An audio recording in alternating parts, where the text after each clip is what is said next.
그래서 이렇게 통증이 동반되느냐 안 되느냐가 굉장히 중요한 차이점인데요. 이로 인해서 뼈와 관절 건강이 좋지 않을 수 있습니다.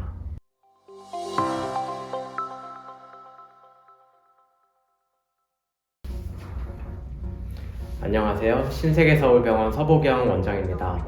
오늘은 무릎에 대해서 많이들 궁금해하시는 질문 10가지에 대해서 말씀드리도록 하겠습니다.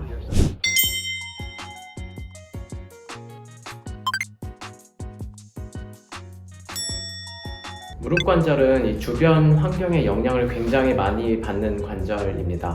겨울에는 이제 춥기 때문에 인대를 싸고 있는 이 섬유 조직이 굳어서 이 보호하는 역할이 오히려 줄어들게 됩니다. 그래서 이제 모든 통증을 다 무릎 관절로 이제 흡수하게 되기 때문에 여름보다는 겨울에 더 시리고 통증을 호소하는 경우가 많습니다. 실제로 날씨가 따뜻한 이 동남아 같은 나라에서는 추운 나라보다 이 무릎 통증이 있는 사람들이 상대적으로 더 적습니다.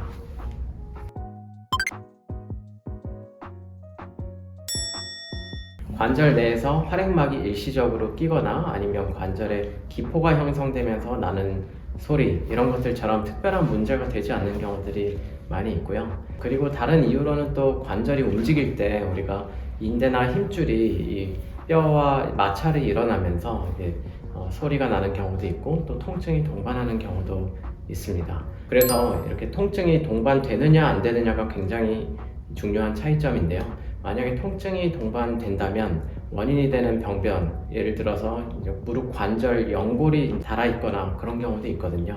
이거 원인을 찾기 위해서 MRI 검사라든지 엑스레이 이런 검사들을 해보는 것이 좋습니다.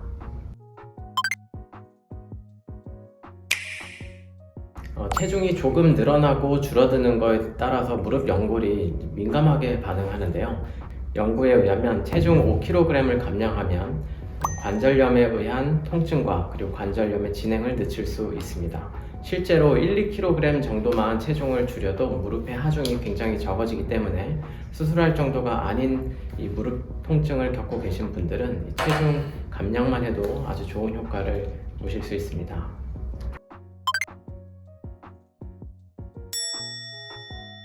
무릎이 안 좋은 분들도 아픈 위치나 아니면 연골 손상 정도 이런 거에 따라서 좀 다를 수 있습니다. 기본적으로 허벅지 근력 운동이 무릎에 장기적으로 굉장히 도움이 되고요. 하지만 특히 무릎 앞쪽의 통증이 악화된다면 이렇게 무릎이 굽혀지는 이 스쿼트나 스피닝을 하지 않는 것이 좋을 수 있습니다.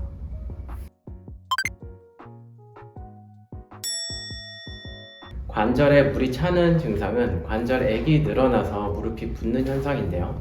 이런 경우에 통증이 굉장히 심한 경우가 많습니다. 특히 무릎을 다친 후에 관절이 붓는다면 인대, 뼈 등의 어떤 관절 내 손상을 의심해야 되고요. 만약에 무릎이 뜨끈뜨끈한 경우에는 물을 빼서 화농성 관절염은 아닐지 이런 것들을 검사를 통해서 감별을 해야 되는 경우들이 있습니다. 하지만 경미한 관절염에서 물이 약간 차는 경우에는 소염제 그리고 냉찜질, 휴식을 취하면 자연스럽게 좋아지는 경우도 많습니다. 하지만 2-3일 정도 지났는데도 물이 빠지지 않고 계속 굽힐 때 특히 뻑뻑하거나 이런 증상들이 있다면 연골 주사를 맞는다거나 하는 어떤 관절염에 준한 치료가 필요하겠습니다.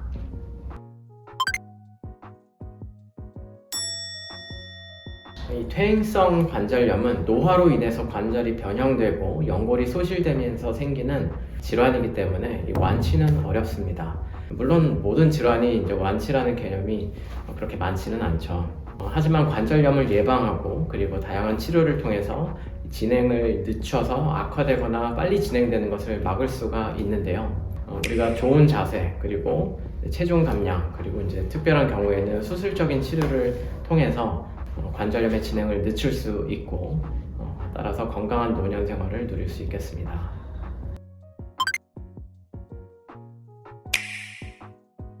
연구 결과 하루에 6잔 정도 그 이하로 마시는 것이 비교적 안전하다는 결과가 있습니다. 습관적으로 커피를 많이 드시면 관절염 위험이 23%, 다른 관절 질환도 한 22% 정도 더 잘 생길 수 있는데요. 이 커피가 관절의 위험을 높이는 이유는 이 카페인 때문입니다. 칼슘과 철분 수치도 낮추게 되는데요. 이 혈중에서 칼슘 농도가 떨어지게 되면 인체는 이제 뼈를 분해해서라도 칼슘 농도를 혈중에 유지하려고 합니다. 이로 인해서 뼈와 관절 건강이 좋지 않을 수 있습니다.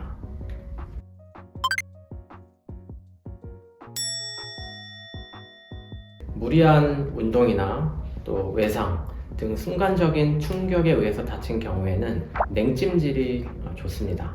통상 손상 후 한 이틀 정도는 붓기가 동반되기 때문에 냉찜질로 붓기를 가라앉히는 것이 좋고요. 그 이후에는 혈액순환을 원활하게 하기 위해서 온찜질을 하시는 것이 또 효과적입니다.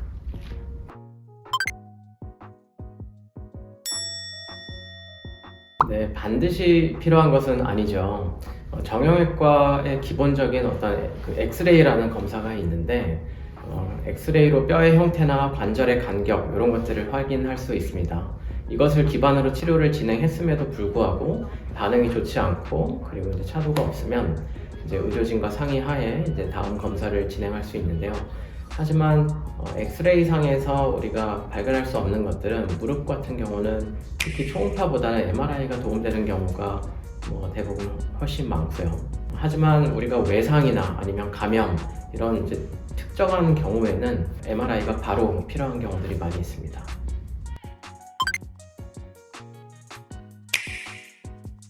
네, 인공관절 수술이 몇 세까지 가능하다라고 공식처럼 나와 있지는 않은데요.